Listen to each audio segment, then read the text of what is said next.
Assalomu alaykum azizlar, hurmatli hamyurtlar. Barcha-barchalarni kirib kelayotgan 2026-yil bilan chin qalbimdan tabriklayman.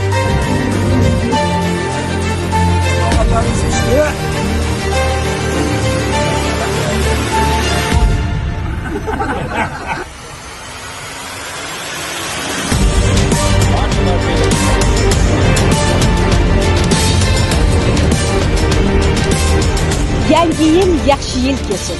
Barchangizni yangi yil bilan muborakbod etamiz. Andijon yoshlar teatri barcha muxlislarimizni qoladi.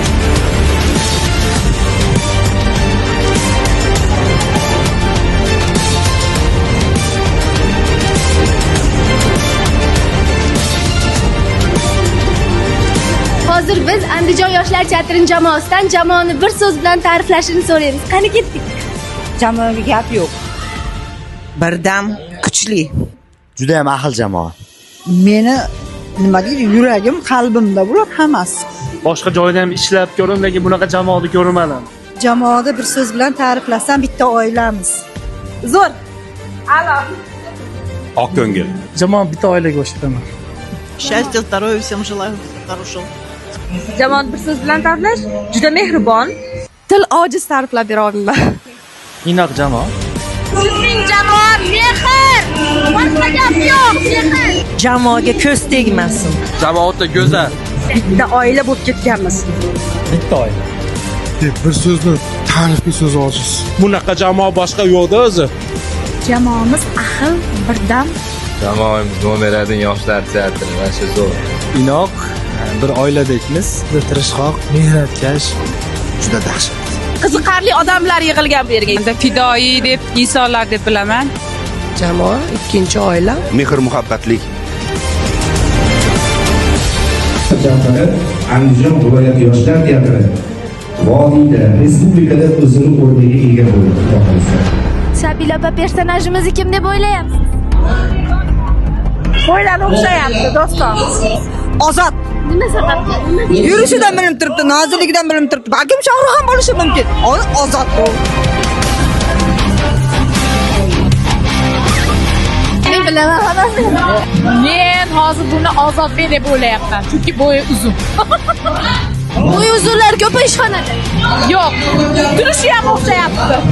Barchaga turib oladi. Perzana. Shohrux desam mana kollektiv hozir tan olmayapti, lekin Shohrux bo'lib chiqishi mumkin. Shohrux.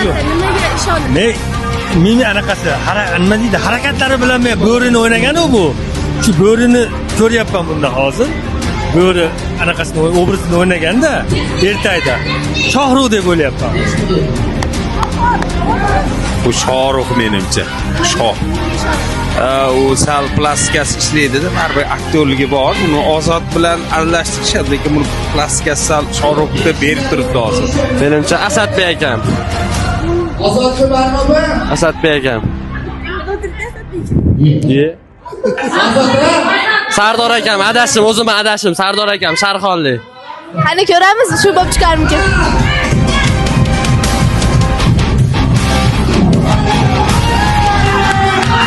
Ko'pchilik aytganda Shohrux aka bo'lib chiqdi.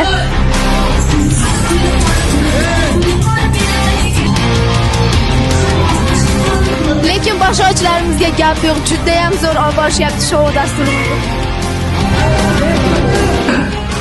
Qiz bola ekan deyapti. Yo'q, menimcha bu Sherzod ma'muriyatdagi adabiy ilmdoshimiz Sherzod menimcha. Sherzod deb o'ylayapman. Sherzodga ko'rmayapti. Sherzod deb o'ylayapman. Chunki oyoqlarini mana shu odoblicha qo'yib qo'ylar, odob saqlab turibdi-da, menimcha Sherzod. Yana bilmadim. Ko'ramiz kim ekan, qani ketdik.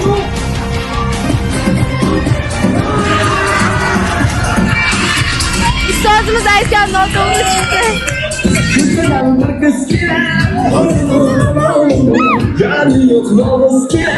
Sherzod deb o'ylayapman. Sherzod. Nimaga asosan?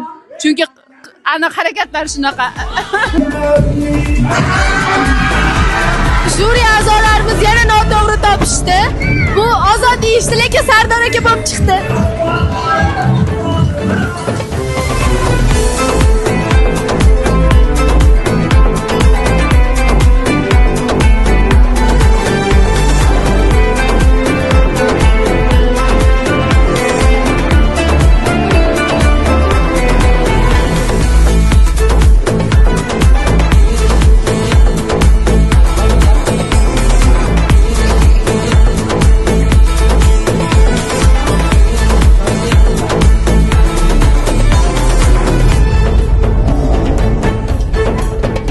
2026 yilga men o'ylaymanki juda ham bundan ham baland o'rinlarda, baland nufuzlarda yoshlar teatri xalqimiz uchun xizmat qiladi.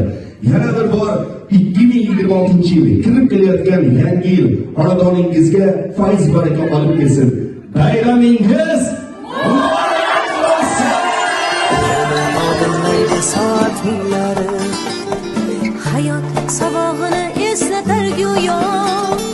Yillar to'ldiradi umr daftarim. Bu yolg'on emas va yoki ro'yo. Bu yolg'on emas va yoki ro'yo. Yangi yil bu aytilmagan qo'shiqlar. Biz juda sog'ingan qadrdon diydor. Yangi yil baxtli kunlarning davomi. Oppoq orzu